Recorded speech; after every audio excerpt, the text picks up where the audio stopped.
The night sky over the Syrian compound burned orange with tracer fire. Captain Ethan Dalton pressed his back against crumbling concrete radio static, crackling in his ear dust, coating his throat like ash. 38 years old, 15 of them spent in places that didn't exist on any official map, and he could still taste the metallic edge of adrenaline that came before everything went sideways. "Phantom's got point," Staff Sergeant Jake Brennan's voice cut through the chaos calm as Sunday morning. 20 yards ahead, the Belgian Malinois moved like liquid shadow, 70 pounds of muscle and training ears, forward body low.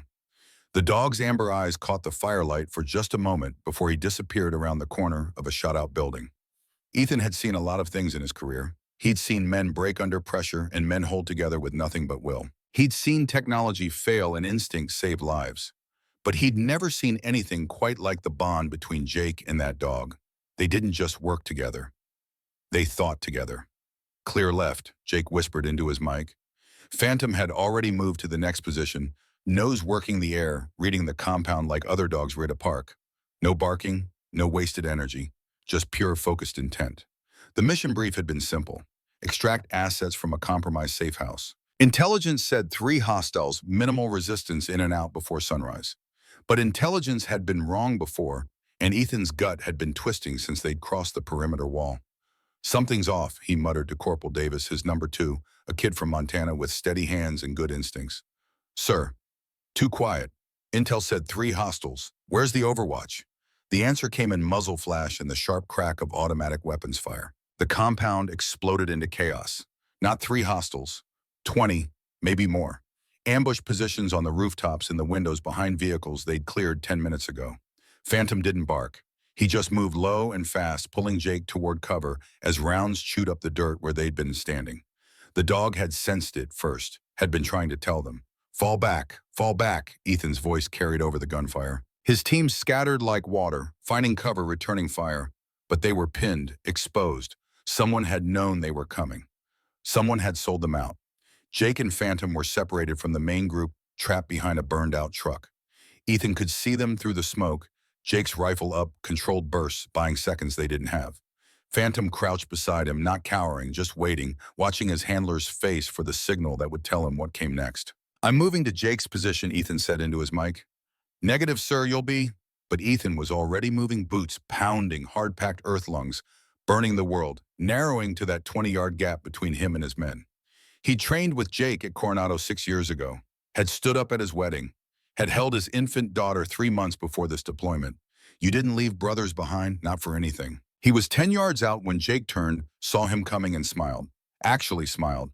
Then his expression changed, eyes going wide, mouth opening to shout a warning. Ethan saw the muzzle flash from the rooftop a split second before Jake moved. Not away from the threat, toward it, toward Ethan, body becoming a shield as the rounds found their target. Jake went down hard, blood spreading dark across his tactical vest. Phantom was on him immediately, not understanding, just knowing his handler had fallen. The dog's body covered Jake's chest, protective, desperate, as if he could hold the life in through sheer will. Ethan hit the ground beside them, hands already moving, checking for pulse, assessing damage. Too much blood, center mass, arterial. The math was simple and brutal. "Ethan." Jake's voice came out wet, bubbling. His hand found Ethan's arm grip, surprisingly strong. "Ethan, listen. Save it, brother. Medevac's coming. You're gonna be fine." But they both knew better. Jake's eyes were already starting to lose focus, his breathing shallow and irregular. Phantom whined a low, broken sound that Ethan had never heard a military dog make before. "Tell Riley." Jake coughed, blood on his lips. "Tell Riley, Kandahar wasn't her fault. It was mine. I vouched for the intel, my call. Jake, I don't... Promise me." The grip on Ethan's arm tightened one last time. "Riley Hartwell. Find her, she'll understand. And Phantom needs..." Jake's hand moved to the dog's head, fingers tangling in the thick fur behind his ears. Phantom pressed into the touch body, trembling. "Sierra Victor, home." Jake whispered the words barely audible over the gunfire. "Mission complete. Stand down." Phantom froze, every muscle going rigid. The phrase meant something programmed so deep it cut through panic and pain. The dog's amber eyes locked on Jake's face, and for a moment everything else fell away. Then the light went out of Jake's eyes, and Ethan felt the exact second his friend stopped being there. Felt the absence like a physical thing. Phantom threw his head back and howled. Not a bark, not a growl, a sound of pure, incomprehensible grief that cut through the chaos of the firefight like a blade. The kind of sound that made men on both sides stop shooting for just a heartbeat, something primal and ancient that recognized loss beyond human understanding. The explosion came from the building behind them. Shrapnel singing through the air, hot metal finding flesh. Ethan felt something tear across his shoulder, burning, but his focus stayed on Phantom. The dog had taken the worst of it, protecting Jake's body even in death shrapnel, puncturing his right flank, blood matting his dark fur. "I've got you, boy," Ethan said, hands moving to assess the damage. But Phantom snapped teeth clicking inches from Ethan's fingers. Not a full attack. A warning. The dog's eyes were wild now, unreadable, something fundamental, broken in the space of a single breath. The extraction team reached them 4 minutes later. 4 minutes that felt like hours. They loaded Jake's body with the reverence the dead deserved, but Phantom wouldn't leave him. Wouldn't let anyone touch him. It took 3 men and a tactical net to finally separate dog from handler, and even then Phantom fought bleeding and desperate, trying to get back to the only person who'd ever mattered. Ethan watched them load Phantom into the medical vehicle, the dog's eyes still locked on Jake's body bag. Still trying to understand why the man who'd promised to always come home had stopped moving. "I'll find Riley," Ethan said quietly, though Phantom couldn't hear him over the helicopter rotors. "I'll keep my promise." The flight back to base was silent except for the mechanical rhythm of rotors and the occasional crackle of radio chatter. Ethan sat with his back against the cold metal wall, shoulder-bandaged mind, replaying Jake's last words on an endless loop. Riley Hartwell. He'd heard the name before in Jake's stories, always with a kind of reverence Jake didn't give easily. A former commanding officer. Someone who'd left the service under circumstances Jake had never fully explained. Someone Jake had trusted with his life. And Kandahar. That word carried weight in the special operations community, the kind of weight that came with classified failures and redacted after-action reports. Ethan had heard whispers. A mission gone wrong. Good people dead. But the details were locked behind clearance levels he'd never cared to pursue. Until now. The medic sitting across from him, a corpsman named Phillips, shook his head. "That dog's going to die," he said, not unkind, just stating fact. "And even if the wounds don't kill him, he's gone. You saw it.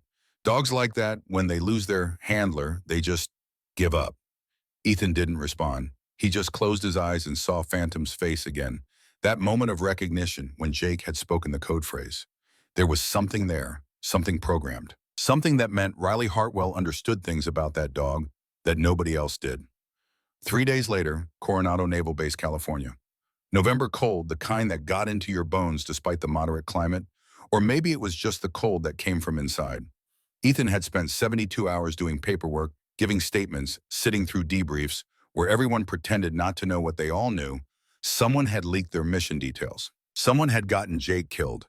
He was off-duty civilian clothes, a worn Padres cap pulled low when he got the call from Corporal Davis. "Sir, you need to get to the emergency vet clinic. It's Phantom." Ethan was moving before Davis finished explaining. The base veterinary facility was a 10-minute drive that he made in 6 parking, haphazardly, and jogging through the front entrance. The scene that greeted him looked like a war zone of a different kind. Phantom was strapped into a gurney in the center of the examination room, but the straps were more suggestion than restraint. The Belgian Malinois was up, braced muscles coiled tight, blood seeping through fresh bandages on his right flank. He wasn't barking, wasn't making any sound at all. Just watching. Calculating. Every person in the room marked and measured. "Jesus," Ethan breathed. Dr. Marcus Webb, the senior veterinarian, looked up. Mid-50s, gray at the temples, the kind of competent authority that came from 30 years of practice. Right now he looked rattled. "Captain Dalton, glad you're here. Maybe you can talk some sense into this animal." "What's the situation?" "The situation," Webb said, pulling off bloodied gloves, "is that we have a highly trained military working dog who's been bleeding out for the past hour because he won't let anyone within 6 feet. We've tried everything. Muzzles, sedatives, tactical restraints. He breaks through them or just stops. Stops breathing. Like he's choosing to die rather than let us help." Ethan approached slowly, hands visible, no sudden movements. Phantom's eyes tracked him, amber and unreadable. When Ethan got within 8 feet, the dog's lips peeled back, revealing teeth that could crush bone. Not a growl, a statement. "It's me, boy," Ethan said quietly. "It's Dalton. You remember, I was there with Jake." At Jake's name, Phantom's ears flicked. Just once. But the defensive posture didn't change. If anything, it intensified. The dog's body language was clear. He didn't trust Ethan. Didn't trust anyone. Trust had gotten his handler killed. Lieutenant Reeves, the night commander, stood near the door, arms crossed. Young by the book, the kind of officer who saw dogs as equipment and couldn't understand why they were wasting resources on a broken piece of gear. "We should just sedate him," Reeves said. "Full dose, deal with him unconscious." "That dose will stop his heart," Webb replied. "He's already in shock, blood pressure dropping. Any sedative strong enough to force compliance will kill him in his current state." "Then what do you suggest?" Webb looked at Phantom, and something like sadness crossed his features. "I suggest we euthanize. Humanely. He's suffering. The wounds are survivable, but his mental state isn't. I've seen it before. Military dogs who lose their handlers, sometimes they just don't come back." "No." Ethan's voice was flat, absolute. "Jake made me promise. There has to be another way." "There isn't. I'm sorry, Captain, but—" The door opened. Everyone turned. A young woman stood in the threshold, mid-20s, dark hair pulled back in a hasty bun, civilian clothes dusted with what looked like dried mud. Her eyes were red-rimmed, puffy. She'd been crying recently and didn't care who knew it. "I heard about Phantom," she said. "I heard on the base radio. I came as fast as I could." Reeves stepped forward, blocking her path. "This is a restricted medical area, ma'am. You need to leave." But the woman wasn't looking at Reeves. She was looking at Phantom, and Phantom was looking at her. The dog's ears swiveled forward. The tension in his shoulders changed, not relaxing but shifting. Like a frequency had changed in a way only he could detect. His nostrils flared, working the air, processing scent information that meant something. "Who are you?" Ethan asked. The woman's gaze finally moved to him, taking in his rank, his bearing the fresh bandage visible under his collar. "Captain Ethan Dalton." "How do you know my name?" "Jake talked about you in his letters." Her voice caught. "I'm Corporal Riley Hartwell." The name hit Ethan like a physical thing. This was her, the person Jake had spent his last breath trying to reach. She looked too young, too raw. Nothing like the tactical genius Jake's stories had suggested. But then Ethan had learned long ago that competence rarely looked the way you expected. "I need you to leave, Corporal," Reeves said, his voice harder now. "This situation is under control." Riley ignored him completely. She took one step into the room, slow, deliberate. Phantom's eyes tracked the movement, but he didn't snap, didn't retreat, just watched. "He's not being aggressive," Riley said quietly, her eyes never leaving the dog. "Can't you see that he's not attacking? He's on guard duty." Webb frowned. "What are you talking about?" "His hackles aren't raised. His pupils aren't dilated from rage. Look at his stance. He's protecting something. Or someone. He thinks Jake's body is still here. He thinks if he lets you close, you'll take Jake away from him. He's doing his job, the only job he has left." The room went silent. Ethan looked at Phantom again, seeing what Riley had seen. The dog wasn't positioned for attack. He was positioned for defense. Braced between the examination table and the far wall, creating a perimeter. Protecting empty space because his mind couldn't process that Jake was already gone. "How could you possibly know that?" Webb asked. Riley took another step forward. Reeves moved to stop her, but Ethan raised a hand, freezing the lieutenant in place. "Because I trained him," Riley said. 3 years ago, Project Nightfall, I designed the protocols that taught him how to think, how to bond, how to survive when everything else failed." She was close to the perimeter now, maybe 4 feet from where Phantom crouched. "And I know what Jake told him, right before he died, because there's only one code phrase that would put Phantom in this state." She knelt down, slow, controlled hands, empty and visible. Her eyes were leveled with Phantom's now, and Ethan could see tears tracking down her face. "Sierra Victor, home," Riley whispered. Phantom froze, every muscle locking. The phrase was like a key turning in a lock that had been rusted shut. Riley continued, voice steady despite the tears. "Mission complete. Stand down." For a long moment, nothing happened. The room held its breath. Webb's hand hovered over the sedative tray. Reeves had his radio halfway to his mouth. Ethan felt his heart hammering against his ribs. Then Phantom moved, not toward Riley, toward the corner of the room where Jake's personal effects bag sat on a supply cart brought in with the dog, but forgotten in the chaos. Phantom limped, dragging his wounded leg, blood leaving a trail on the white tile. He nosed the bag open, and with a gentleness that seemed impossible from an animal who'd been threatening violence seconds before he extracted something. Jake's dog tags. The metal chain caught the fluorescent light as Phantom carried them back across the room, each step deliberate despite the pain. He stopped at Riley's feet and carefully, precisely placed the tags on the floor between them. Then he looked up at her, and Ethan saw what he'd never seen in a dog's eyes before. Not just recognition, understanding. Phantom knew Riley, knew what she meant. Knew that if anyone in the world could bridge the impossible distance between alive and dead, between mission and home, it was her. Riley's hands moved to the tags, fingers trembling as she picked them up. The metal was still warm, still carried Jake's scent, still held the promise of a person who'd never break faith. "I know," Riley whispered. "I know you tried to save him. I know you did everything right. And I know it hurts. God, I know." Phantom took one more step, closing the final distance, and collapsed into her lap. Not submission, not defeat, just exhaustion. The kind that came from holding a perimeter for too long with no relief and no hope of reinforcement. Riley's arms wrapped around him, careful of the wounds, and the one that had threatened everyone in the room made a sound like a whimper, like a question that had no answer. The medical staff stood frozen, not quite believing what they were witnessing. Webb slowly lowered the sedative syringe, recognition dawning in his eyes. "Project Nightfall," he said quietly. "I've heard rumors. Classified K-9 program. Psychological bonding protocols that went beyond traditional training. They said it was disbanded." "It was," Riley said. She looked up, and Ethan saw something shift in her expression.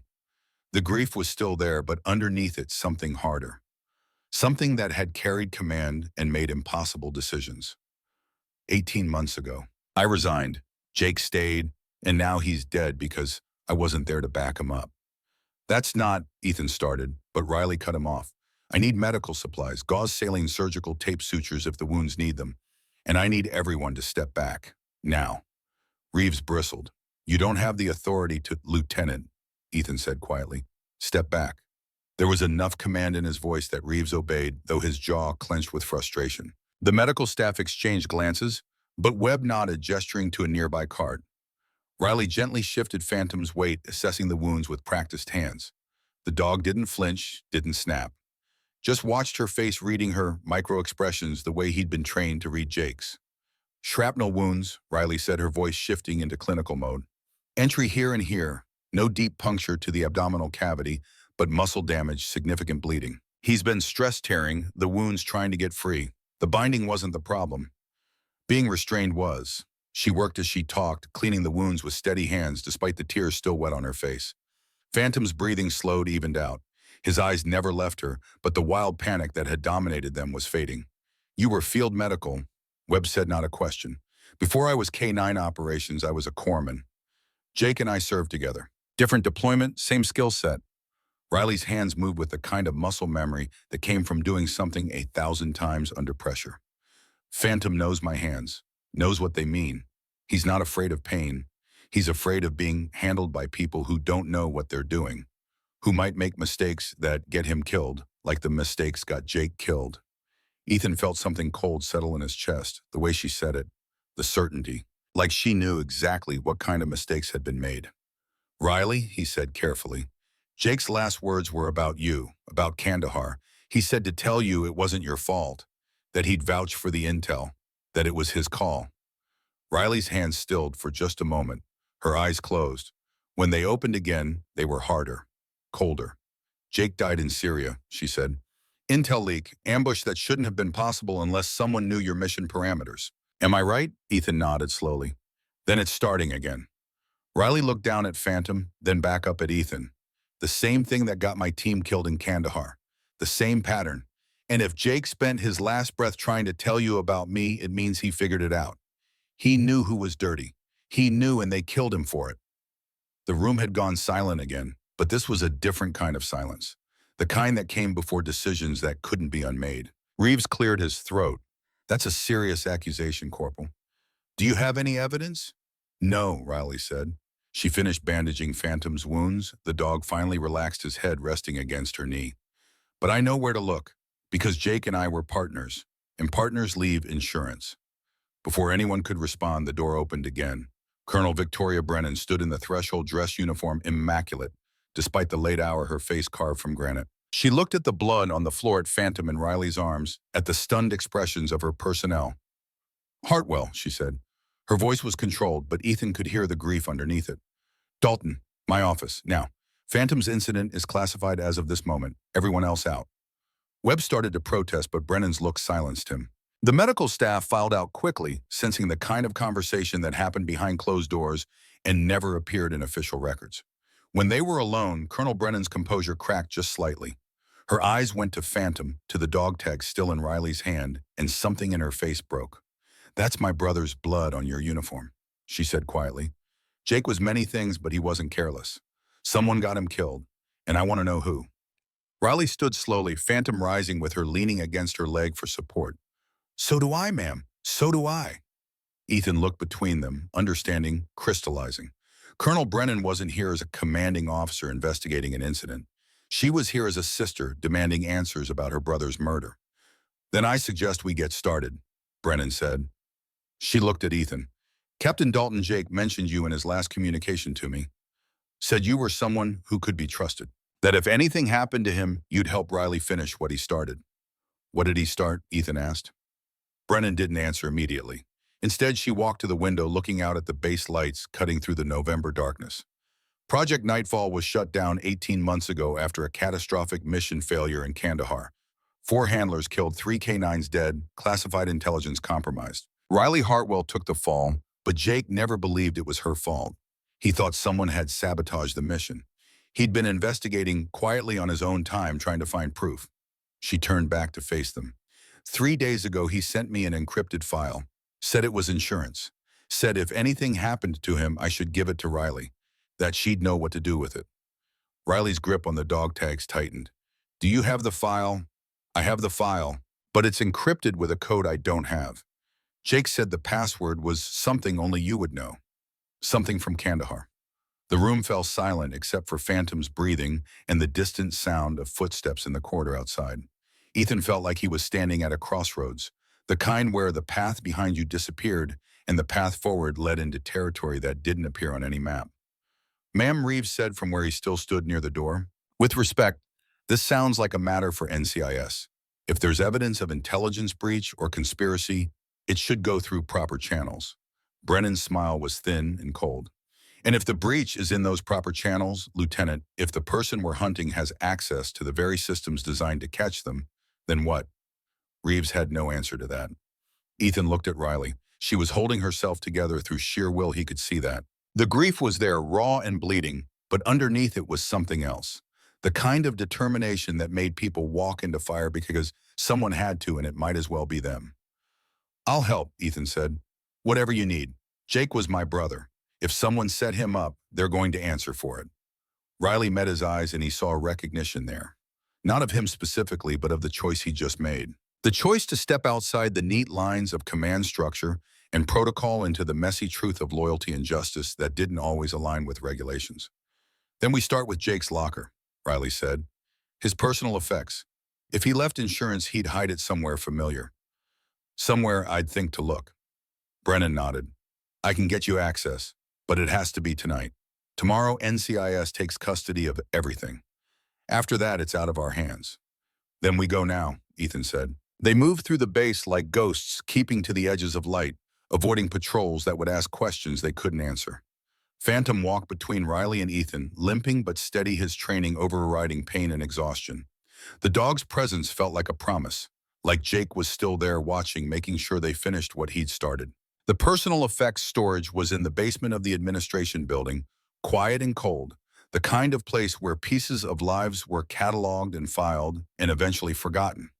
Brennan used her command override to bypass the security, and they found themselves in a long room lined with lockers and storage containers. Jake's locker was in the back, marked with his name and serial number. Riley's hands trembled as she opened it, and Ethan understood. This was the last place Jake had touched before deploying, the last remnants of a life interrupted. Inside the locker was organized with military precision: dress uniforms, personal photos, a stack of letters bound with string. Riley picked up the letters, and Ethan saw they were addressed to her, though the postmarks were recent. Jake had been writing to her even after she left, keeping her in the loop, trusting her with things he couldn't tell anyone else. "Here," Riley said, pulling out a journal from behind a stack of gear. The leather was worn, the pages dog-eared from use. She opened it, flipping to the last entry, and Ethan could see Jake's handwriting, neat and precise, even in what must have been a hurried moment. The entry was dated 2 days before the Syria mission, before the ambush, before everything ended. Riley read aloud, her voice steady. Vance is dirty. I'm sure of it now. The pattern is too clear. Every Nightfall mission that's gone wrong, he's been the intelligence oversight. Kandahar, Cyprus, the Belarus extraction. 3 missions, 7 dead, and Harris and Vance signed off on the intel every time. He's selling mission details. I don't know to who yet, but I'm close. The proof is on the classified server. Access code Riley Phantom 2021. If something happens to me, Riley will know where to look. Tell her Kandahar wasn't her fault. Tell her I vouched for Vance's intel. I made the call. I was wrong. Don't let my death be meaningless. The words hung in the cold air like an indictment. Harrison Vance, Colonel Brennan said, her voice carefully neutral. CIA liaison. He's been embedded with special operations for 4 years. High-level security clearance. Access to mission planning at the highest levels. And a traitor, Riley finished. Her jaw was set, her eyes hard. Jake figured it out. That's why they killed him. He was getting too close. Ethan felt rage building in his chest, the kind that made his hands shake and his vision narrow. Jake had died protecting him from bullets that never should have been fired from an ambush, that never should have happened because someone had sold them out for money. We need to access that server, he said. Get the evidence. Build a case. Not we, Brennan said quietly. Me, I have the clearance. You two are civilians as far as this operation is concerned. If this goes wrong, I can claim ignorance of your involvement. Plausible deniability. But Riley was shaking her head. It won't work. Vance will have alerts on that data. The moment you access it, he'll know. He'll scrub it, cover his tracks, and we'll have nothing. Then what do you suggest? Riley looked down at Phantom, and the dog looked back, something passing between them that Ethan couldn't quite read. We make him think we don't know, Riley said slowly. We act normal. Go through channels. Let NCIS take Jake's effects. But we copy the server data first tonight using the code. Then we watch Vance. See what he does when he thinks he's safe. People make mistakes when they think they've won. It was a dangerous play, the kind that required precision and nerve and a willingness to trust that the trap would spring at the right moment. But Ethan had spent 15 years in special operations. He knew sometimes the best plan was the one your enemy never saw coming. I'll need computer access, Riley said. In about 20 minutes. Can you give me that? Brennan looked at her for a long moment, then nodded. I can arrange it. But Riley, if Vance realizes what we're doing, he'll come after you. He's already proven he's willing to kill to protect his operation. Then he'll have to go through Phantom, Riley said. Her hand rested on the dog's head and Phantom leaned into the touch. And I don't think he's ready for that. They moved through the base with purpose now. Brennan leading them to a secure computer terminal in the operations center, using her clearance to bypass the night staff, explaining their presence as classified briefing preparation. The lies came easily, the way they always did when the truth was too complicated to explain. Riley sat at the terminal, fingers flying over the keyboard with the kind of speed that came from muscle memory. Ethan stood behind her, watching code scroll across the screen, too fast for him to follow. Phantom lay at her feet, eyes open, alert, on guard, even in his exhaustion. Got it, Riley breathed. The screen filled with files, hundreds of them, mission reports and intelligence assessments and financial records that painted a picture of systematic betrayal stretching back 4 years. Jake was right. It's all here. Every mission Vance compromised. Every payment he received. The whole network. Download it, Brennan said. Everything. We'll sort through it later. Riley plugged in an encrypted drive, copying data while her eyes scanned the screen. Ethan saw her face change, saw color drain from her cheeks, saw something like horror flicker across her features. What is it? He asked. Kandahar, she said, her voice barely a whisper. The intelligence that got my team killed. Vance didn't just provide it, he manufactured it. There was no high-value target. It was a deliberate setup. He sold the Taliban our insertion point, our timing, everything. He set us up to die. The weight of it hit Ethan like a physical blow. 4 handlers dead, 3 dogs killed. Riley's career destroyed. All of it orchestrated by one man for profit. How much did he get paid? Ethan asked, though he wasn't sure he wanted to know the answer. Riley scrolled through the financial records. $75,000. That's what 4 lives were worth to him. $75,000. The download finished. Riley pocketed the drive, cleared her access logs, and stood. Her hands were shaking now, the adrenaline starting to fade, leaving only exhaustion and grief in its wake. We should go, Brennan said. Before someone asks questions we can't answer. They made it halfway across the operations center when Phantom suddenly froze. His ears went back, his body tensing, a low growl rumbling in his chest. Not the kind he'd made in the examination room. Something deeper, more primal. Ethan's hand went to his sidearm on instinct, eyes scanning the room for threat. The operations center was mostly empty, just a few night shift personnel manning computers on the far side. Nothing looked wrong. But Phantom's instincts had kept Jake alive through 3 combat deployments, had warned of the ambush in Syria before anyone else sensed danger. If the dog said something was wrong, something was wrong. "Back door," Riley whispered. "Now." They moved quickly, but not running, nothing to attract attention, heading for the auxiliary exit. They were 10 feet from the door when it opened, and Harrison Vance walked through.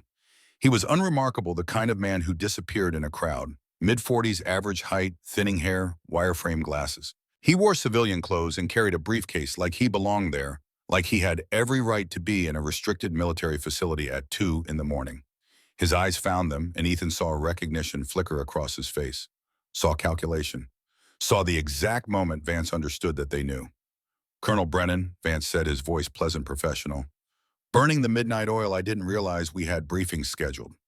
"Mr. Vance," Brennan replied, her tone neutral. "Just reviewing some reports. You're here late yourself. Intelligence never sleeps." His eyes moved to Riley, then to Ethan. "Captain Dalton, and you must be Corporal Hartwell. I've heard about you, about what happened in Kandahar. Terrible tragedy. I'm sorry for your loss." The words were sympathetic, but there was something underneath them. Something that made Ethan's skin crawl.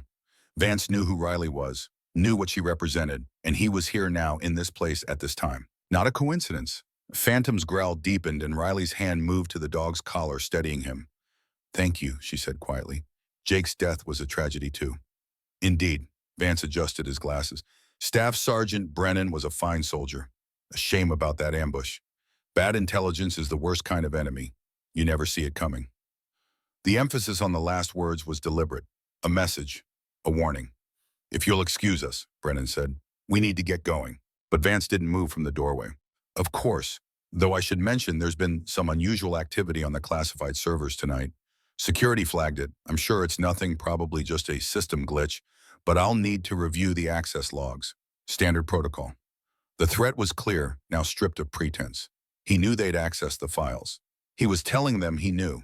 The only question was what he planned to do about it. Ethan's hand stayed near his sidearm, body angled to protect Riley. The operations center had security cameras witness his protocols. Vance couldn't make a move here, not directly, but the look in his eyes said he'd find another way. "We'll leave you to it," Brennan said. She moved toward the door and Vance stepped aside, but slowly making them brush past him. As Riley passed, Vance's eyes dropped to Phantom, and something like curiosity crossed his face. "Beautiful animal," he said. "Such a shame he lost his handler. Military dogs that experience that kind of trauma, they rarely recover. Usually have to be put down. Too dangerous, too unpredictable." It wasn't subtle, it was a threat wrapped in concern, the kind that said accidents could happen to dogs just as easily as to people. Phantom's lips peeled back from his teeth, and for a moment Ethan thought the dog would attack. Would cross the distance and do what all of them wanted to do but couldn't. Not yet. Not without proof that would hold up in court. "He'll recover," Riley said. Her voice was steel wrapped in silk. "Dogs like Phantom don't quit. They adapt. They survive. They remember." The last word hung in the air between them like a challenge.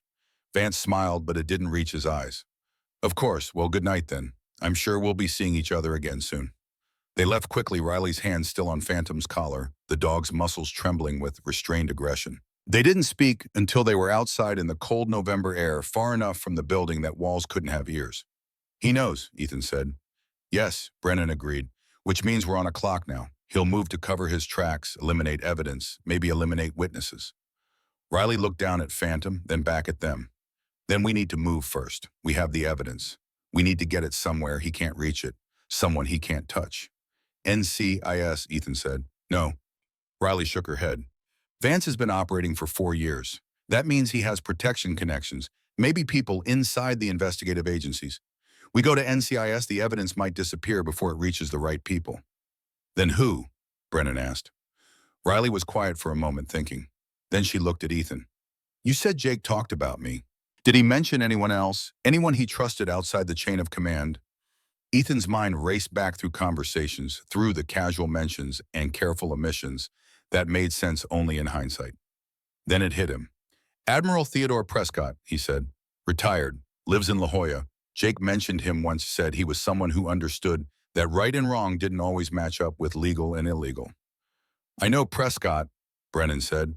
He's old guard, Navy man through and through. If anyone would understand the need to go around official channels to protect the mission, it's him. Then that's where we go, Riley said. Tonight, before Vance can make his move. They separated, then Brennan heading back to her office to maintain the appearance of normalcy, Ethan and Riley moving toward the vehicle depot. Phantom walked between them, still limping, still bleeding through his bandages, but determined. Ethan wondered if the dog understood what was happening, if on some level he knew they were hunting the man responsible for Jake's death. The drive to La Jolla took 40 minutes, the highway empty at this hour, city lights giving way to darkness and back again. Riley sat in the passenger seat, one hand on Phantom's head, where he lay in the back, the other clutching the encrypted drive like a lifeline. Tell me about Kandahar, Ethan said. The question had been building since Jake's locker, since the moment he'd seen Riley's face when she'd found the truth. Riley was quiet for so long, Ethan thought she wouldn't answer. Then she started talking, her voice low and steady, reciting facts like they were mission parameters and not pieces of her soul. We were supposed to extract a high-value asset, Taliban commander who wanted to provide intel on their leadership structure. The mission was time-sensitive. In and out before dawn. Vance provided the intelligence. Location, security details, extraction route, everything. She paused and Ethan waited. We inserted at 0200. Perfect execution. Reached the compound. But there was no asset, just 20 Taliban fighters waiting for us. They knew exactly where we'd enter, exactly when. Exactly what equipment we'd have. It was a massacre. Her hand tightened on Phantom's fur. 4 handlers died in the first 30 seconds. Jake and I fought our way out with the surviving dogs, but we had to leave the bodies. Had to leave our people behind. And when we got back, when I reported what happened, they said I'd compromised operational security, that I'd leaked the mission details, because I was the commanding officer, because someone had to take the fall. But you didn't leak anything, Ethan said. No, but I couldn't prove it. Vance had covered his tracks perfectly, made it look like the failure was tactical, not intelligence. And I was so broken, so convinced that somehow I'd missed something that I accepted it. Resigned. Disappeared. She looked out the window at the passing darkness. Jake never believed it. He kept telling me something was wrong, that the pattern was too clean. But I was done. I couldn't face another mission, another death. So I walked away and let him fight alone. You didn't let him die, Ethan said. Vance killed him, just like he killed your team in Kandahar. You couldn't have stopped it. Maybe, but I should have been there. Should have been watching his back. She turned to look at him. You were there when he died. Tell me it was quick. Please. Ethan thought about lying, about giving her the comfort of imagining Jake slipping away peacefully. But she'd been a combat medic. She'd know. He went down protecting me, Ethan said. Took rounds that were meant for my position. He was conscious for maybe 30 seconds after. Long enough to give me the message for you. Long enough to say goodbye to Phantom. Then he was gone. Riley nodded slowly, tears tracking down her face again. He always put himself between the threat and the people he loved. That was Jake.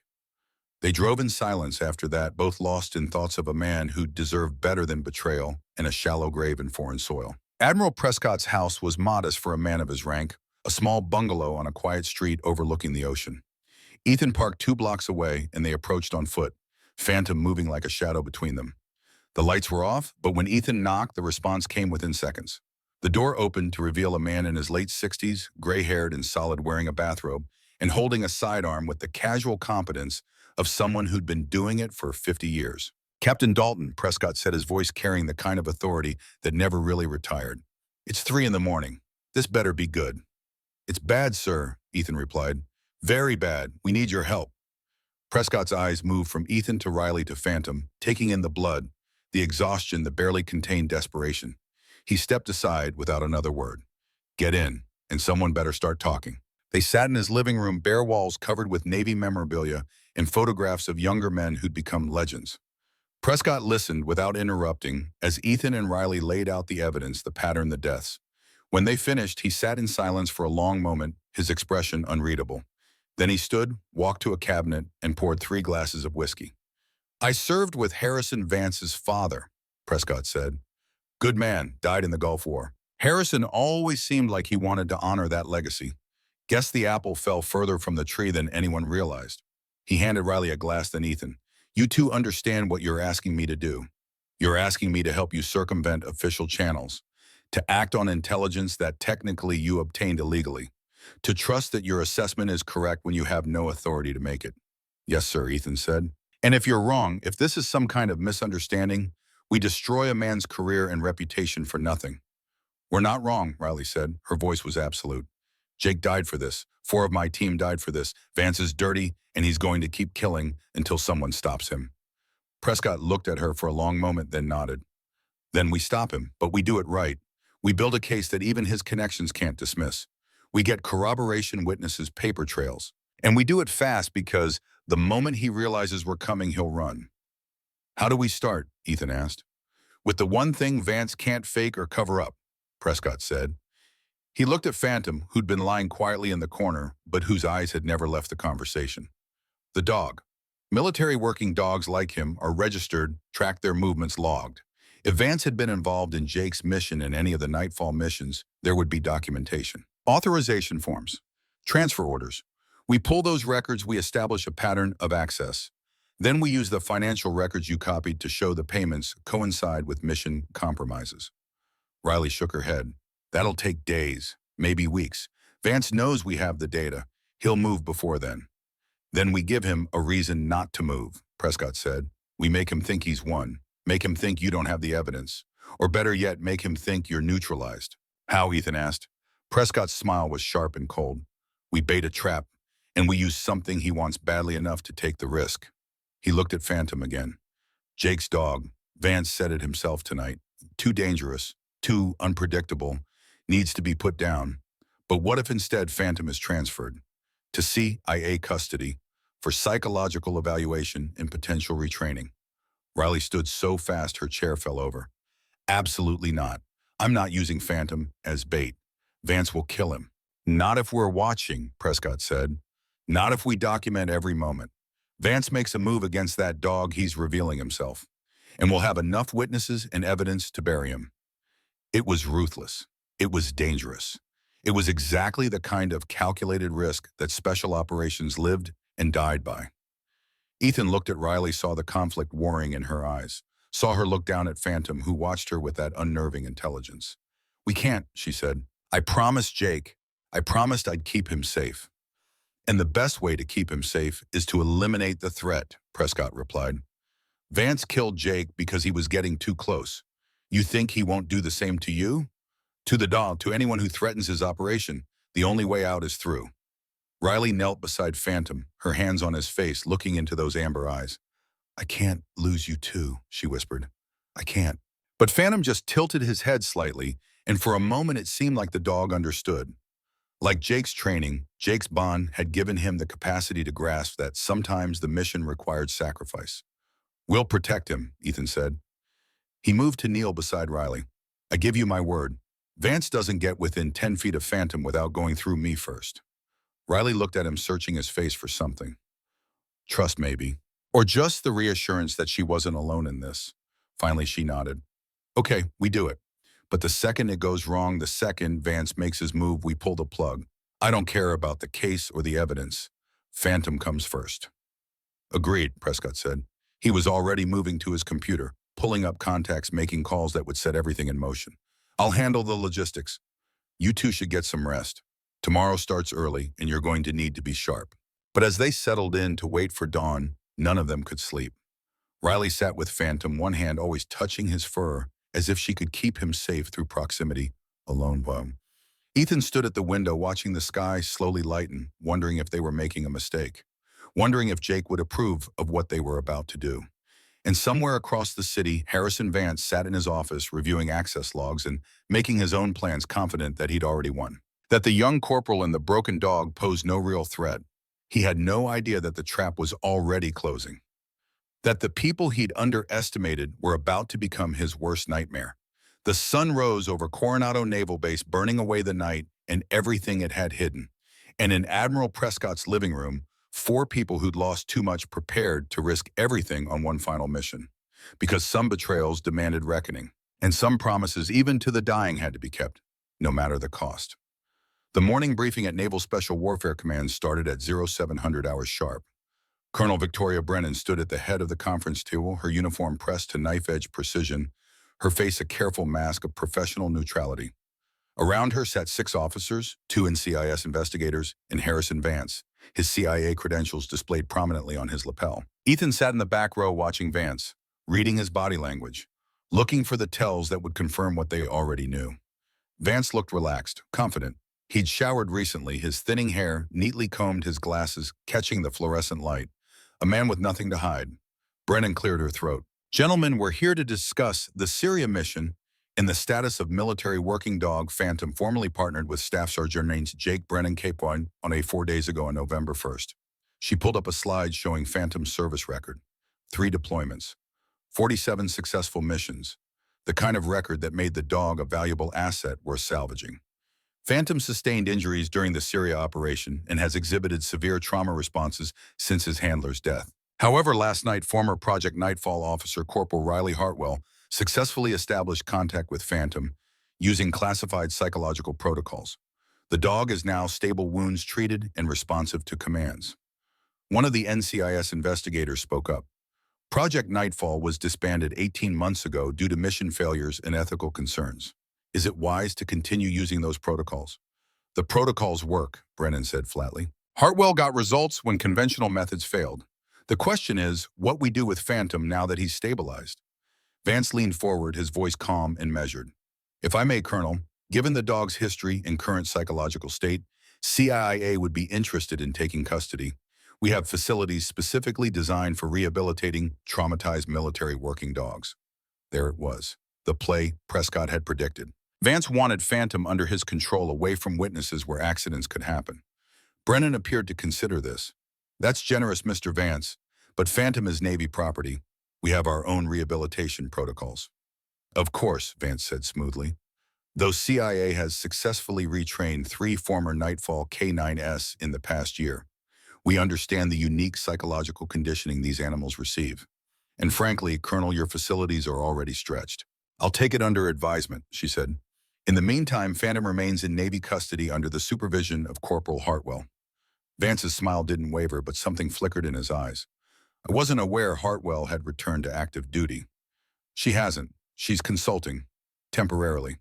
The tension ratcheted up. Vance set down his pen carefully. Colonel, with respect, given Hartwell's history and the circumstances of her separation from service, is it wise to give her unsupervised access to a high-value military asset? Brennan's expression hardened. Corporal Hartwell's separation was voluntary and honorable. She maintains appropriate security clearance for this assignment, unless you have specific concerns about her reliability. It was a direct challenge. Vance had to either back down or reveal he knew more about Riley than he should. Vance spread his hands in conciliation. No concerns, simply ensuring we follow proper protocol. These animals represent significant investment and training. Agreed, Brennan said, which is why I'm scheduling a full psychological evaluation of Phantom in 72 hours.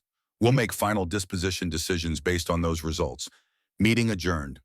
The officers filed out. Ethan waited, watching Vance gather his materials with unhurried precision before heading for the door. He paused next to Ethan. Captain Dalton, how are you holding up? Losing a teammate is never easy. I'll manage, Ethan said. Jake spoke highly of you, said you were someone who understood the mission comes first. Vance adjusted his glasses. I hope his death doesn't make you lose sight of that. Sometimes people want revenge when they should want closure. It's a dangerous confusion. The words were layered with meaning, a warning wrapped in sympathy. Jake taught me the difference between closure and justice, Ethan replied. One you accept, the other you fight for. Vance's smile thinned. Wise words. Well, if you need anything, my door is always open. He left, and Ethan found Brennan in her office, standing at the window overlooking the base training grounds. He took the bait, Ethan said. Yes, but he's suspicious. Brennan turned to face him. Prescott's setting up surveillance. Riley's with Phantom now. The plan is to make it look routine, like standard rehabilitation work. And when Vance makes his move, we document everything. Build the case piece by piece until there's no room for doubt. Across the base in a private training facility cleared by Prescott's connections, Riley worked Phantom through obstacle courses with methodical precision. The dog moved fluidly, despite his injuries bandaged right flank barely slowing him. Admiral Prescott watched from the observation deck. Beside him stood FBI Agent Rebecca Morrison, late 40s, short gray hair, and sharp eyes that missed nothing. Agent Morrison, Prescott said, "Thank you for coming on short notice." Morrison had spent 20 years in federal law enforcement, the last 10 specializing in corruption cases. "You said it was important," Morrison replied. "Something about a compromised CIA officer and dead Navy SEALs." Prescott handed her a tablet loaded with the files Riley had downloaded. "Everything you need is here. Financial records, mission reports, communication logs. 4 years of systematic intelligence leaks that got at least 7 operators killed." Morrison scrolled through the data, her expression darkening. "This is extensive. Why bring it to FBI instead of NCIS or CIA Internal Affairs?" "Because the subject is CIA with connections we haven't fully mapped yet. We need someone outside the immediate chain of command, someone he can't pressure or compromise." Morrison looked down at the training floor where Riley was working with Phantom. "The woman, she's the one who accessed these files. With authorization from the deceased handler, Jake Brennan left her access codes and instructions. And the dog, the last living witness to Jake Brennan's final moments. We believe the subject will attempt to eliminate him." Morrison's jaw tightened. "You're using the animal as bait." "We're giving the subject an opportunity to reveal himself." Morrison was silent for a long moment, then nodded. "All right, I'll open a preliminary investigation. But I need witnesses, corroboration, a clear chain of evidence that will hold up in federal court." "You'll have it," Prescott said. Morrison pulled out her phone, making calls with crisp efficiency.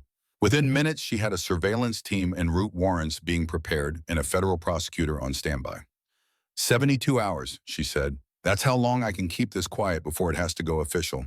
If Vance is going to move, it'll be before then." The day stretched into afternoon. Ethan maintained his normal routine, but his mind was elsewhere, tracking Vance's movements through the network of contacts Prescott had activated. Vance had returned to his office in the CIA Liaison Building, a standalone structure on the eastern edge of Coronado Naval Base. He'd made 3 phone calls, content encrypted, accessed the classified server twice. The surveillance team couldn't determine if it was legitimate work or covering tracks. At 1400 hours, Ethan's phone buzzed with a coded text from Riley. 2 words. "He's here." Ethan was moving before conscious thought, crossing the base toward the training facility with ground-eating strides that looked casual but covered distance fast. He arrived to find Vance standing outside the chain-link fence surrounding the training yard, watching Riley work Phantom through scent discrimination exercises. "Mr. Vance," Ethan said, approaching from an angle that put him between Vance and the gate, "taking an interest in K9 training." Vance turned, smile automatic. "Captain Dalton, I was in the area, saw the activity. Impressive animal. She designed the training program. Makes sense she'd be good at implementing it." "Indeed." Vance's gaze tracked Phantom as the dog located a target scent among 6 identical containers. "That level of specificity is remarkable. The dog can distinguish between nearly identical scents, remember patterns, even recognize specific individuals by smell alone." There was something in the way he said it, a hesitation underneath. "Military working dogs are trained to identify threats," Ethan said carefully. "Enemy combatants, explosives, contraband." "And dangerous," Vance added. "A dog trained to identify specific targets could be turned into a weapon, could be directed at anyone regardless of actual threat level." Ethan felt ice settle in his gut.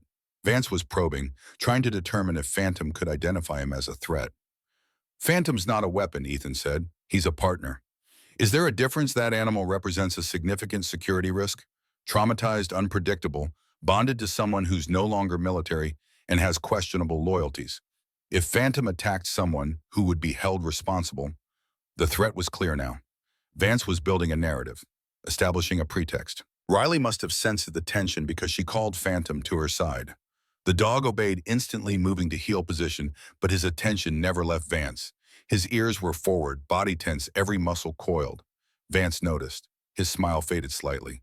"The dog doesn't like me." "He doesn't know you," Ethan countered. "Maybe, or maybe he knows something I don't." Vance pulled his hands from his pockets, adjusting his glasses nervously. "Dogs have remarkable instincts. They can sense danger before humans recognize it. He started to turn away, then paused. Captain, a word of advice. Sometimes the people we trust most are the ones who betray us. Jake trusted Hartwell. Look where that got him. Before Ethan could respond, Vance walked away, but his words hung in the air like poison. Ethan entered the training yard. Riley was kneeling beside Phantom, one hand on the dog's chest, feeling his heartbeat, the rapid rhythm that indicated stress. He recognized Vance, Riley said quietly, not just as a stranger, as a specific threat. She stood, gave a hand signal. Phantom immediately moved to a defensive position, body between Riley and the direction Vance had walked. Not aggressive, protective. Dogs trained in Project Nightfall learn to associate specific behavioral patterns with threat levels, Riley explained. Vance has been around Nightfall operations. Phantom's database has him marked as hostile. Ethan felt the pieces clicking together, which means if Phantom was there when Vance met with Taliban contacts or past information, the association would be locked in. And a dog who can identify a traitor is a dog who has to die. Admiral Prescott's voice crackled through the earpiece Ethan wore. We've got movement. Vance just made a call to an unregistered number. Conversation lasted 40 seconds. He's activated something. Riley stood hand signal, bringing Phantom to alert. Then we assume the worst. Vance is making his play. Tonight, probably. We'll be ready, Ethan said. The sun was setting, painting the training facility in shades of amber and shadow. Phantom sat at Riley's side, watching the perimeter with unwavering focus. Somewhere on the base, Harrison Vance was making plans. The attack came at 2200 hours. Riley was in temporary quarters. Prescott had arranged a small apartment on the edge of base housing. Phantom slept on a mat beside her bed, his breathing deep and even. Ethan was 2 buildings over, monitoring the surveillance feeds Morrison's team had set up. Prescott was at his home in La Jolla, coordinating with FBI resources. Everyone was watching, which was why none of them saw the fire start until smoke detectors began shrieking into the night. The alarm woke Riley first, its piercing shriek cutting through sleep like a blade. She was up instantly, lungs already burning from smoke that had filled the room faster than should be possible. Phantom was on his feet, barking now urgent alarm. Riley stumbled toward the door, but heat blasted back when she touched the handle. The hallway was engulfed, flames visible through the gap. Window, she gasped, grabbing Phantom's collar and pulling him toward the bedroom's single window. Second floor, maybe a 15-foot drop to grass below. She shoved the window open, smoke billowing out into the night air. Below, she could see people gathering, someone screaming for a fire truck. We have to jump, Riley told Phantom. The dog looked at her, then at the drop, calculating. Then he braced, ready to follow her anywhere. Riley was climbing onto the sill when she heard the crash behind her. The apartment door exploding inward. A figure burst through the smoke, face covered with a respirator mask, moving with tactical precision. Riley's hand went for the sidearm she'd left on the nightstand, but the figure was faster. An arm locked around her throat, yanking her back from the window.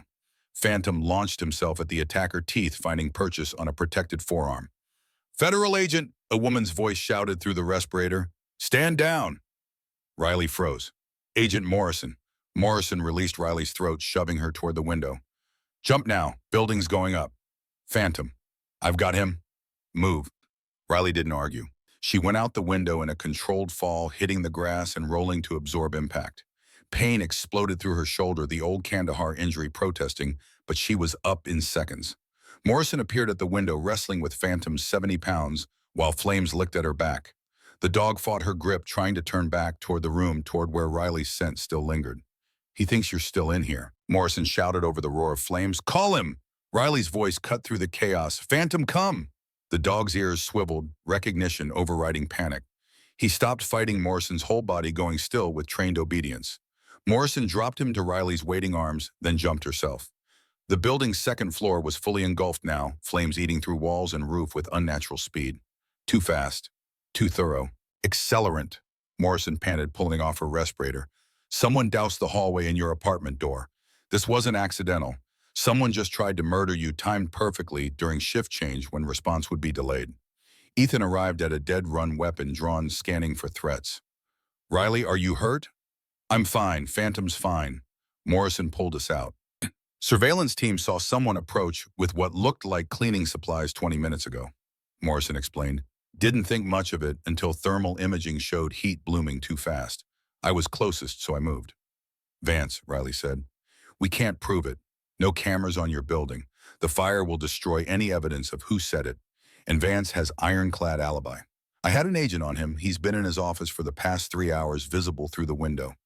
Ethan felt rage building. Then he hired someone, contracted it out. Fire trucks were arriving now. Colonel Brennan appeared from the crowd, taking in the scene with one sweeping glance. Hartwell, Dalton, Morrison, my office, 5 minutes. Bring the dog. They assembled in Brennan's office while the fire raged outside. Phantom lay at Riley's feet, exhausted, smoke-smudged, but alive. Someone just attempted to kill a federal witness and a military asset on a Navy base, Brennan said without preamble. Harrison Vance is eliminating threats, Morrison said. He tried through official channels to get Phantom into CYA custody. When that failed, he escalated. If Riley and the dog both died in a fire, it would be ruled accidental. Except they didn't die, Brennan said, which means Vance knows we're actively working against him. What does he do next? Ethan spoke up. He runs, disappears before we can build a prosecutable case. We've got evidence, but nothing that directly ties him to tonight's arson. Without concrete proof of criminal intent, he walks. Riley's hand moved to Phantom's head, fingers tangling in his fur. We're missing something, she said quietly. Vance is too confident. Even with the fire failing, he's not running. Why? Morrison scrolled through surveillance reports. Because he doesn't think we have enough. He knows we accessed the server, knows we have the files, but he also knows how hard it is to prove intent in intelligence work. Without someone willing to testify that Vance deliberately leaked information, we've got nothing that'll stick. Then we need that witness, Brennan said. Riley stood abruptly. We're thinking about this wrong. We don't need a witness to his crimes. We need him to commit a new crime. On camera, with federal agents watching. Something so blatant he can't explain it away. Morrison's eyes narrowed. You want to give him another shot at Phantom? We announced that Phantom is being transferred to a civilian rehabilitation facility off base tomorrow morning. Early transport, minimal security. We make it look like we're trying to protect him by getting him away from Vance's reach. And Vance intercepts the transport, Ethan finished. Makes his move when he thinks there's no witnesses, no cameras. Except we'll be there, Morrison said. Full tactical team. Body cameras. We catch him in the act, and we've got him on federal charges. They had to bypass all his CIA protections. Brennan leaned back, considering. It's risky. You're betting Vance will be desperate enough to act personally, and you're using Phantom as bait again. If this goes wrong, Vance wins, Riley said. He gets away with everything. Jake's death goes unavenged, and somewhere down the line he'll do it again. Phantom raised his head, looking at Riley with those intelligent eyes. The dog made a soft sound, agreement maybe, or resignation. All right, Brennan said, we do it. But Riley, Ethan, you two are not part of the tactical team. Morrison's people handle the arrest. Your witnesses only. Understood. Understood, Riley finally said, but her fingers tightened on Phantom's collar and Ethan saw the lie in her eyes. They had 12 hours to set the trap. Morrison worked her team through the night, positioning surveillance, planning intercept routes. Prescott called in favors, ensuring there would be no jurisdictional confusion. Ethan and Riley stayed with Phantom in a secure facility. They didn't talk much. There wasn't much to say. They'd committed to a course of action that could end careers or lives. At 0300 hours, Riley's phone buzzed. A text from an unknown number. You're making a mistake. Walk away before people get hurt. She showed it to Ethan. Vance, last-ditch attempt to scare you off. He's worried. Worried people make mistakes. Or worried people become dangerous. Riley looked at Phantom, who slept fitfully. I keep thinking about what Jake said. About Kandahar being his fault because he vouched for Vance's intel. He trusted someone he shouldn't have. You're not trusting Vance. You're trusting Morrison, Prescott, me. That's different. Is it because I trusted my team in Kandahar? Trusted the chain of command. 4 people died because I believed in a system that was already broken. Ethan moved to sit beside her. Then don't trust the system. Trust the individuals. Morrison's clean. Prescott's clean. I'm clean. We're doing this because Jake deserves justice, and you deserve vindication, and that dog deserves to live without looking over his shoulder. Riley leaned against Ethan's shoulder just slightly. Thank you for believing me, for helping. The moment Vance got Jake killed, it became my fight, and I finished what I start. They sat in silence as the night wore toward dawn. Phantom woke once moved to press against both of them. A pack, a team, 3 people bound by loss and purpose. When the sun finally rose on November 6th, painting the world in shades of gold and shadow, they were ready. The transport vehicle was a standard Navy van, unmarked civilian plates. Morrison's team had rigged it with cameras and trackers. The route was carefully chosen off base through areas with minimal traffic, giving Vance ample opportunity without collateral damage. Riley loaded Phantom into the back, the dog calm, despite the tension radiating from everyone. She'd given him a mild sedative, just enough to keep him relaxed but not impair his responses. "Remember," Morrison said, checking her weapon, "you're the driver. Nothing more. When we make the stop, you stay in the vehicle. Let my team handle the arrest." Riley nodded, but Ethan saw her hand rest on the sidearm concealed under her jacket. The convoy rolled out at 0600 hours. Riley driving the Van Morrison's team in 3 unmarked vehicles, maintaining distance. Ethan rode in the lead pursuit car, watching through binoculars. For the first 20 minutes, nothing happened. Traffic was light, early morning commuters just starting their day. Then Prescott's voice crackled over the radio. "We've got a vehicle. Black SUV, tinted windows just pulled onto the route behind the van. Running plates now." Ethan's pulse kicked up. "Registration, rental, paid cash. Picked up yesterday. No name on the contract that makes sense. It's a cutout." Morrison's voice came through sharp and focused. "All units prepare for intercept. Hartwell maintain current speed. We want them committed before we move." The SUV accelerated, closing distance. Ethan could see 2 figures in front. Both wore tactical gear, faces obscured. "Not Vance," Morrison observed. "He's using contractors again."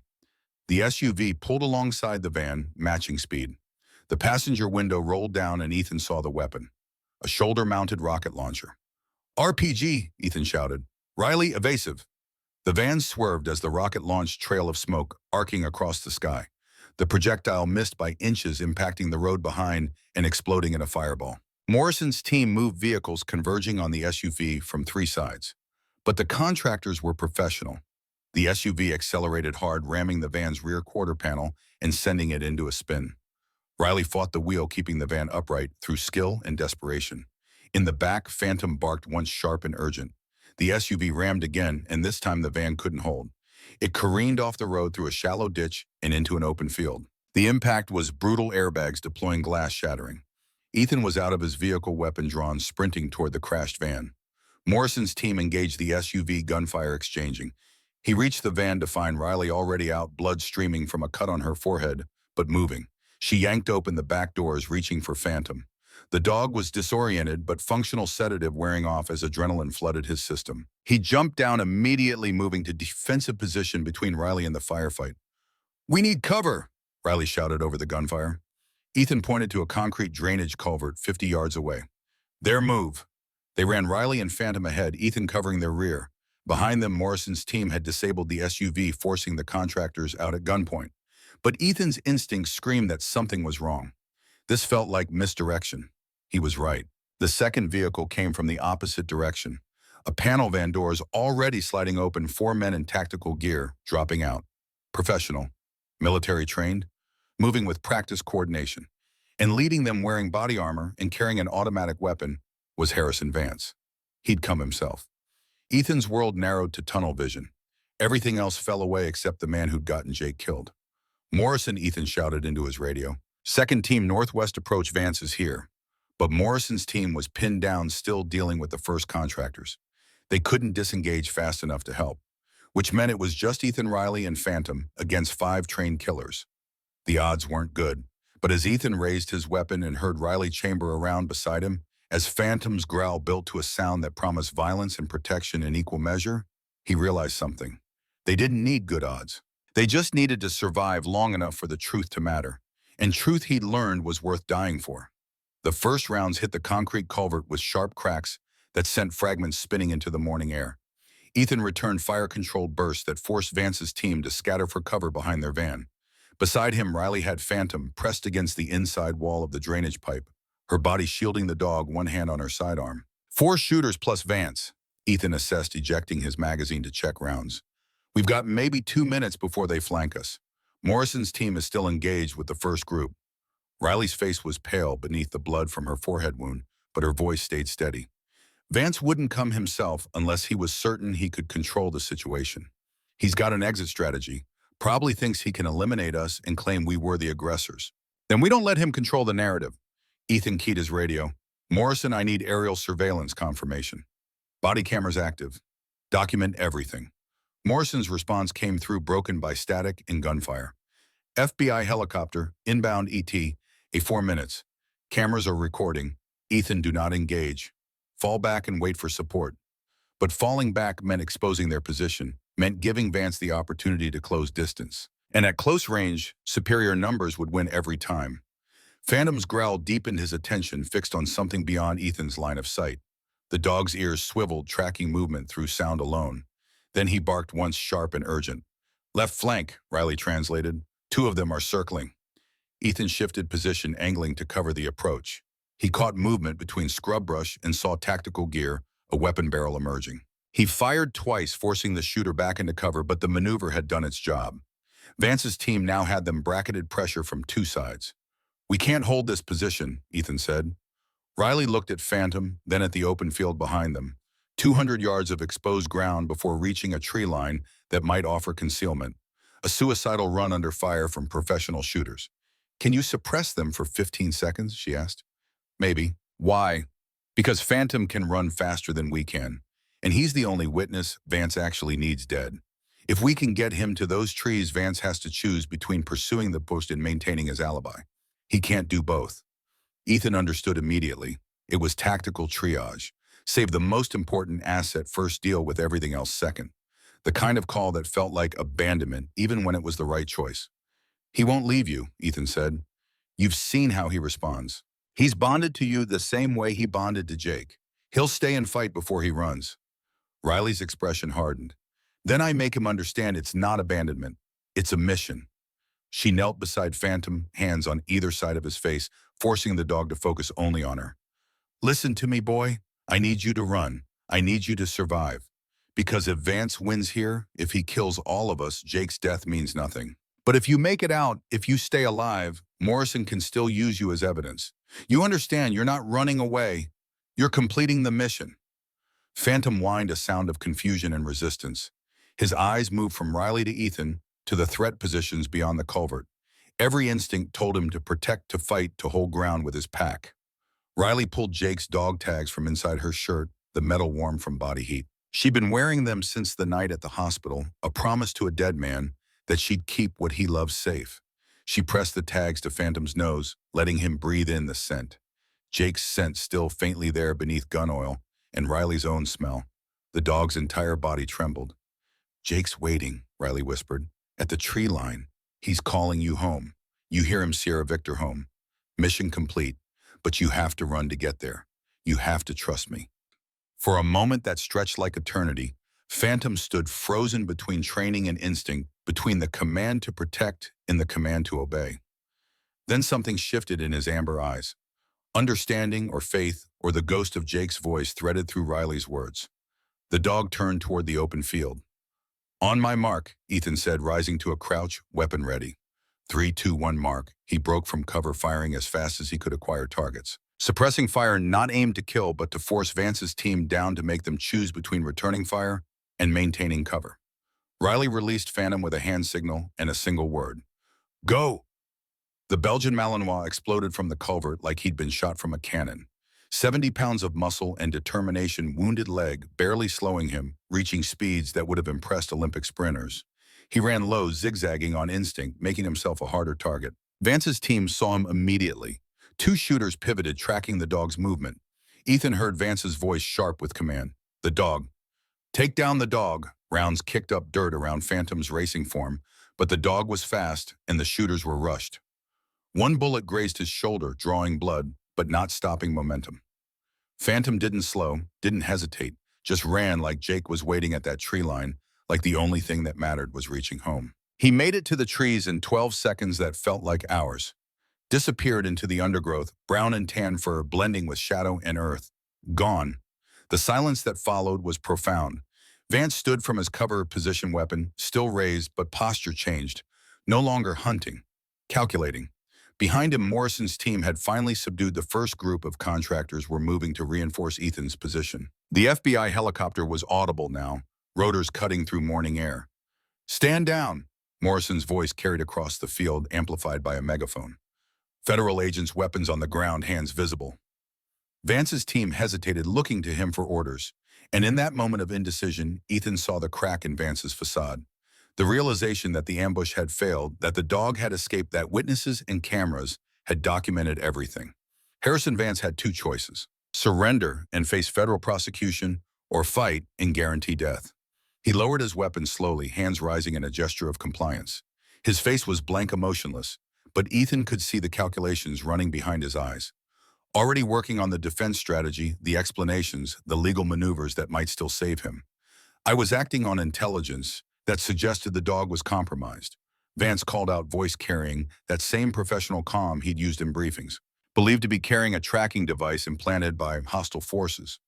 I was attempting to secure the asset for proper evaluation. These individuals interfered with a legitimate CIA operation. Morrison emerged from behind the disabled SUV, FBI credentials held high, four agents flanking her with weapons ready.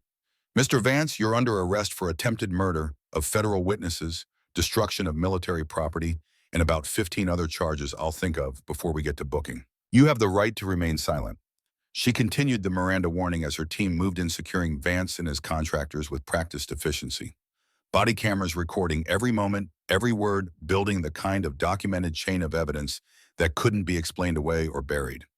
Ethan moved to Riley, who stood watching the arrests with an expression somewhere between vindication and exhaustion. Blood still dripped from her forehead wound, and her hands shook now that adrenaline was fading. You okay? He asked. No, Riley's voice was hoarse.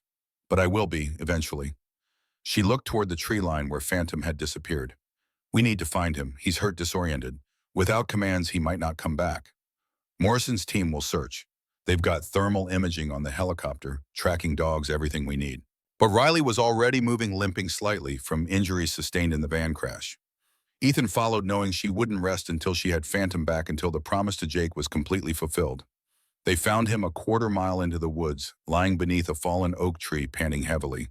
Blood matted his shoulder where the bullet had grazed him, and his bandaged flank had torn open again from the exertion. But his eyes were alert, tracking their approach, recognition flickering, when he saw Riley. She knelt slowly, hands visible, speaking in that low, calm tone she'd used in the hospital. Good boy. Such a good boy. You did it. You completed the mission. Jake would be so proud. Phantom's tail moved once, a weak thump against forest floor. Then he crawled forward, closing the distance between them, and collapsed with his head in Riley's lap. The fight gone out of him. The mission complete. Riley's tears came then, silent and unstoppable, falling onto Phantom's fur as she held him. Ethan stood watch, giving them privacy, giving them the moment of grief and relief that came when you survived something that should have killed you. Morrison found them 20 minutes later, medics in tow. They treated Phantom's wounds there in the forest, the dog too exhausted to protest, before carefully transporting him back to base veterinary facilities. Riley rode in the ambulance with him, refusing to leave his side, even when medics wanted to treat her own injuries first. Ethan followed in Morrison's vehicle, watching Vance and his team being loaded into federal transport. The CIA officer's face remained expressionless, but Ethan caught his eyes for just a moment.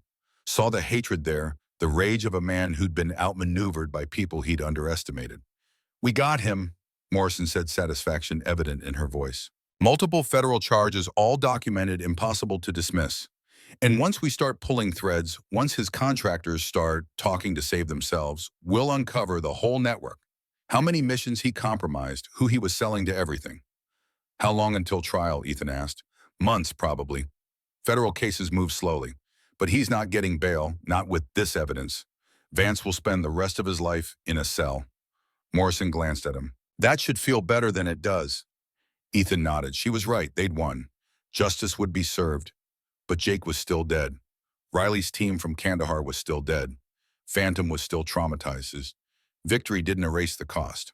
The next 2 weeks passed in a blur of statements, debriefings, and legal proceedings. Ethan testified before a federal grand jury, walking them through every moment from Syria to the ambush in the field. Riley did the same, her account of Kandahar finally heard by people who had the power to act on it. Colonel Brennan coordinated with Navy legal to ensure both of them were protected from any blowback. Admiral Prescott used his connections to keep the media at a manageable distance, preventing the story from becoming a circus. And through it all, Phantom recovered. The veterinary staff marveled at his resilience, the way his body healed despite trauma that would have broken lesser animals. But Ethan knew it wasn't just physical strength. The dog was healing because he had purpose again, Because Riley gave him structure and care and the kind of attention that said he mattered. On the 14th day after the ambush, Ethan visited the base kennel facilities where Riley had been staying. He found her in the training yard working Phantom through obstacle courses. The dog moved with his old, fluid grace wounds healed to pink scars beneath his fur. "He's looking good," Ethan said. Riley turned smile genuine but tired. She'd lost weight, wasn't sleeping well, the kind of toll that investigations and testimony took on people who weren't used to being in the spotlight. "He's ready," she said. "Physically, anyway. Mentally, I think he'll always carry Jake with him, but that's not necessarily bad. Jake made him strong, taught him to survive. That legacy doesn't disappear just because Jake's gone." Ethan leaned against the fence, watching Phantom investigate a scent marker with professional focus. Morrison called. "Vance's preliminary hearing is next week. His lawyers are already trying to cut deals, claiming he was following orders, that there were national security concerns that justified his actions." "Will it work?" "No, the evidence is too clear, but they'll try anyway. That's what lawyers do." Ethan paused. "Riley, I wanted to ask, what are you going to do after all this settles?" "Navy's offering full reinstatement command of the new K-9 program. Brennan told me she's recommending you for promotion." Riley was quiet for a long moment, her eyes on Phantom. "I don't know. Part of me wants to rebuild the program the right way. Make sure no other dogs go through what Phantom went through. No other handlers die because someone sold them out. And the other part remembers why I left in the first place. Remembers that the system protected Vance for 4 years. That it took Jake's death and near misses on all of us before anyone took the threat seriously. I'm not sure I can serve in a system that broken." Ethan understood. He'd had similar thoughts himself, lying awake at night, wondering if 15 years in special operations had been spent protecting an institution that couldn't protect its own people. "Whatever you decide," he said, "you've got support. Prescott, Brennan, Morrison. They all see what you did. How much courage it took to stand up to Vance when everyone else was willing to look away." Riley called Phantom to her side, the dog responding instantly, sitting at perfect attention. She rested her hand on his head, and the gesture looked like prayer. "Jake used to say that doing the right thing wasn't about whether you succeeded or failed. It was about whether you tried. Whether you stood up when standing up mattered." She looked at Ethan. "I tried. We tried. And maybe that has to be enough." The weeks became months. Vance's trial proceeded with the inexorable slowness of federal justice, but each hearing brought new revelations. 4 other intelligence officers implicated in his network. 19 military operations compromised over 6 years. Bank records showing over $2 million in payments from terrorist organizations and foreign governments. The scope of the betrayal shocked even hardened investigators. This wasn't one bad actor. It was systematic corruption that had metastasized through multiple agencies. Riley testified at the trial, spending 3 days on the stand recounting Kandahar in excruciating detail.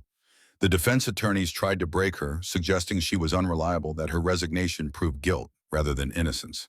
But Morrison's evidence was ironclad. Communications logs showing Vance had contacted Taliban commanders hours before Riley's team inserted. Financial transfers coinciding with each compromised mission. When the jury returned after 6 hours of deliberation, their verdict was unanimous. Guilty on all 47 counts. Vance showed no emotion when the sentence was read. Life imprisonment without possibility of parole. But as marshals led him from the courtroom, his eyes found Riley one last time. The hatred there was pure and absolute. Ethan, sitting beside Riley in the gallery, felt her hand find his.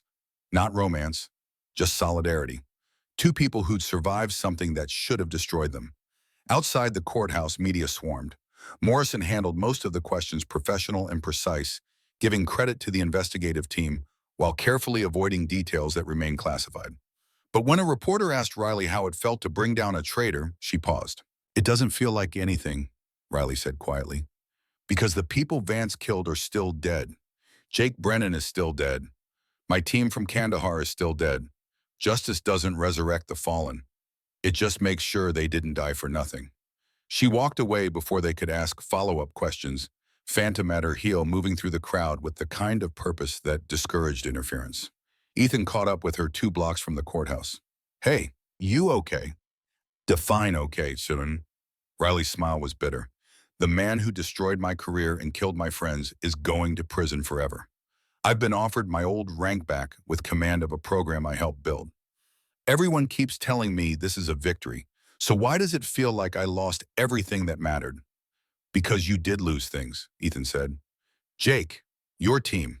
Years of your life spent believing you were the failure when you were just the scapegoat. Getting justice doesn't erase that pain. It just gives it context. They walked in silence for a while, phantom between them, the dog's presence grounding. Finally, Riley spoke again. I'm taking the Navy's offer, rebuilding the K-9 program, but I'm doing it my way. No more black sites, no more psychological manipulation disguised as training. Dogs are partners, not weapons. And handlers are people, not expendable assets. Sounds like a good mission. It's Jake's mission. The one he wanted to see happen. I'm just finishing what he started. She looked down at Phantom. We both are.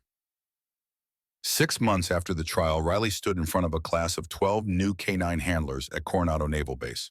The training facility had been rebuilt, redesigned with input from veterinary behaviorists and ethical oversight committees. Gone were the harsh conditioning protocols. In their place, methods based on trust communication and mutual respect. Phantom lay beside her, podium calm and attentive, occasionally glancing at the dogs the new handlers worked with. He'd become the program's demonstration animal, showing what was possible when training prioritized relationship over dominance. The most important thing you need to understand, Riley told her students, is that your dog is not a tool. Tools break and get replaced. Your dog is a partner. Partners trust each other, protect each other, and when one falls, the other carries on the mission. She paused, seeing Jake in her mind, hearing his voice in the words she spoke. Some of you will deploy with your dogs to combat zones. Some will work stateside in security or search and rescue. But all of you will face moments where the only thing standing between mission success and catastrophic failure is the bond you've built with your partner. That bond isn't built through force. It's built through thousands of small moments. Feeding, grooming, playing, learning to read each other's signals, becoming a team. One of the students, a young corporal named Martinez, raised her hand. Ma'am, what happens if your dog loses trust in you? How do you rebuild that? Riley thought about Phantom in the hospital, refusing everyone's help until she'd spoken the code. Thought about the long weeks of rehabilitation, earning back trust that trauma had shattered. Slowly, Riley said, patiently, you prove through actions, not words, that you're worthy of trust. And you accept that some damage can't be fully healed. You work with what you have, and you honor what was lost. After class, Ethan found her in the observation room, watching the handlers work their dogs through basic obedience drills. He'd stayed at Coronado teaching advanced tactics to SEAL candidates, finding purpose in passing on knowledge Jake would have wanted preserved. Heard your lecture, he said. Jake would have approved. I hope so. Riley watched a young German shepherd successfully complete a recall command, tail wagging with pride. Sometimes I wonder if I'm doing this right. If the program I'm building actually honors what Jake wanted, or if I'm just projecting my own guilt onto policy. You're doing it right, Ethan assured her. Look at them. Those handlers respect their dogs, care about them. That's the culture Jake wanted. That's what he fought for. Riley nodded slowly. Morrison called yesterday. The last of Vance's network was arrested. Some CIA officer in Pakistan who'd been selling drone strike coordinates. 19 total arrests across 4 countries. They're calling it the biggest intelligence breach since Aldrich Ames. And all of it traced back to Jake's investigation, to the evidence he preserved, to the promise you kept. They stood in silence, watching the training continue below. New handlers learning old lessons, new dogs finding their purpose. The cycle continuing, despite everything that had tried to break it. Phantom approached, carrying something in his mouth. He dropped it at Riley's feet, then sat looking up expectantly. It was a tennis ball, worn from use, one of the toys Riley had introduced to help him remember that not everything in life was combat and survival. Riley picked up the ball, smiled, and threw it across the room. Phantom launched after it with the enthusiasm of a puppy, the trauma not erased but no longer defining him. He returned with the ball, dropped it again, play bowing in invitation. He's healing, Ethan observed. We all are, Riley said, slowly but healing.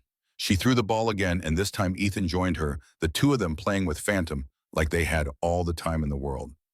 Like loss hadn't carved pieces from their souls. Like tomorrow was guaranteed and the past couldn't reach them here. It was a lie, but it was a necessary one. The kind that let you keep moving forward when staying still meant drowning in grief. The months continued their march toward a year. Riley's program graduated its first class, 12 teams ready for deployment, each handler having passed rigorous evaluations on both technical skill and ethical treatment. The graduation ceremony was attended by high-ranking officers and visiting dignitaries, but Riley only cared about one guest. Colonel Victoria Brennan, no longer just a commanding officer, but a friend forged in shared loss, presented the graduation certificates. When the ceremony concluded, she found Riley standing near Jake's memorial stone, one of several placed in the base's K-9 Remembrance Garden. "He'd be proud," Brennan said, "of what you've built, of what you've become." Riley traced Jake's name carved into granite. Staff Sergeant Jake Brennan, beloved handler, faithful friend. The words were inadequate, but all words were inadequate when trying to capture a life. "I keep expecting him to show up," Riley admitted, "to walk around that corner with Phantom at his heel, telling me I'm doing it all wrong, that I need to loosen up, that dogs need discipline, not just affection." "He'd be wrong about that," Brennan said. "Your methods work better than his ever did. The data proves it. Longer handler-dog partnerships, fewer behavioral issues, higher mission success rates. You've revolutionized the program." "I had good material to work with. Jake laid the foundation. I just built on it." Brennan was quiet for a moment, then reached into her jacket and pulled out an envelope. "This is from Jake. I found it in his effects after the trial concluded. It was sealed, addressed to you with instructions that it only be delivered if he died in the line of duty and you returned to service." Riley took the envelope with trembling hands, Jake's handwriting on the front, her name in his precise script. She looked at Brennan, who nodded. "Read it when you're ready. I'll give you privacy." Alone in the garden except for Phantom lying at her feet, Riley opened the envelope. Inside was a single sheet of paper covered in Jake's familiar writing. "Riley, if you're reading this, I'm gone. And if you're reading this, it means you came back, that you didn't let what happened in Kandahar destroy you completely. I'm proud of you. I need you to know that. You were the best commanding officer I ever served under, and leaving the program didn't change that. You made an impossible choice in an impossible situation, and you saved lives. The fact that the system punished you for it says more about the system than about you. I'm sorry I couldn't protect you from that. Sorry I didn't fight harder to clear your name before you resigned. I failed you as a friend and as a fellow operator. But I never stopped believing in what we built together, in the idea that dogs deserve to be treated as partners, not disposable assets, in the concept that psychological bonding could be achieved through trust rather than trauma. Those ideas were yours, Riley, your vision, your ethics. If I'm gone, it's probably because I dug too deep into something I shouldn't have, because I couldn't let go of the certainty that Kandahar was sabotage, not your failure. I hope I found proof before whatever happened to me happened. I hope it helped vindicate you. And if it didn't, if you're still carrying that burden, please listen. Let it go. You've paid enough, suffered enough, sacrificed enough. You deserve peace, Riley. You deserve to rebuild without the weight of guilt crushing you. Take care of Phantom if I'm not there to do it. He's a good dog, loyal beyond reason. He'll protect you the same way he protected me. And maybe in protecting you, he'll find purpose again.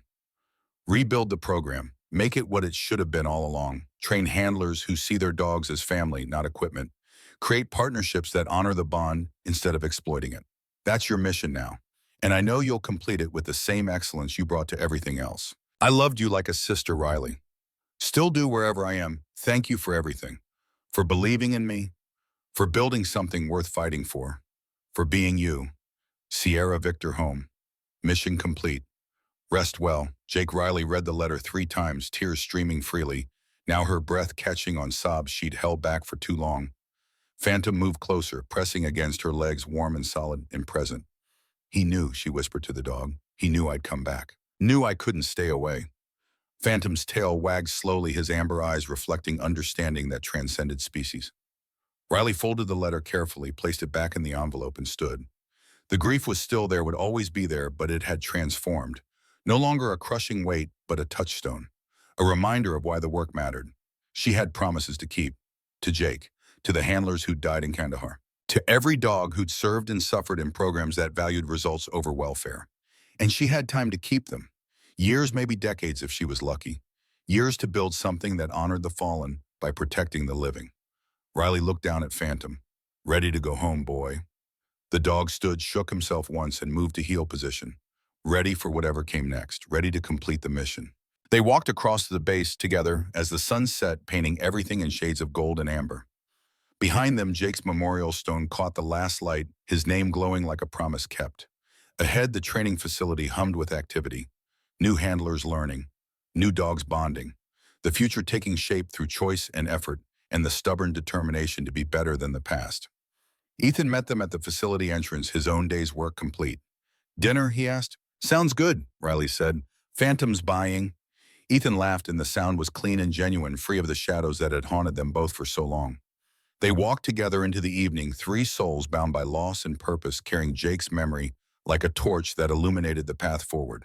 The mission continued, would always continue, because some promises transcended death and some bonds couldn't be broken by betrayal or time or the inevitable march of grief. Behind them, the memorial garden stood silent in the twilight, names carved in stone, lives reduced to dates and ranks.